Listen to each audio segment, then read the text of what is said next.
Naaresto ang isang 39 anyos na lalaki sa Sariaya, Quezon na inakusahan ng panggagahasa sa isang 16 anyos na dalagita at pag-record ng krimen upang takutin ang biktima na makipagkita muli para sa isang pang pagtatalik.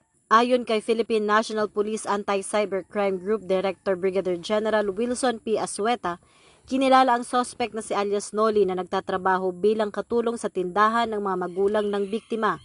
Lumabas sa investigasyon na nilansi ng sospek ang dalagita na pumunta sa kanyang apartment noong Setyembre 15 sa pangakong bibigyan siya ng pera at regalo. Nang pumasok ang biktima, tinakot siya ng sospek na may baril at ginahasa habang kinukuhanan ng video sa buong pangyayari. Dahil sa matinding takot, hindi agad naiulat ng biktima ang pangyayari.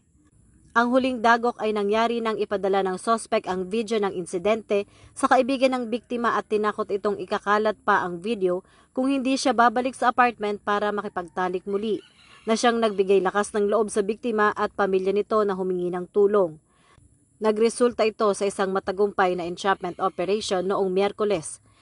Naharap na ngayon ang sospek sa maraming kasong kriminal, kabilang ang paglabag sa RA 9995 o Anti-Photo and Video Voyeurism Act, RA 7610, Special Protection of Children Against Abuse, Exploitation and Discrimination Act, RA 11930, Anti-Online Sexual Abuse o Exploitation of Children and Anti-Child Sexual Abuse or Exploitation Materials Act, at grave coercion sa ilalim ng Revised Penal Code. Tinitiyak ng PNP na mabibigyang katarungan at hustisya ang nangyari sa biktima at hindi hahayaan ang ganitong uri ng karahasan dahil ito ang bagong PNP para sa bagong Pilipinas, serbisyong mabilis, tapat at nararamdaman.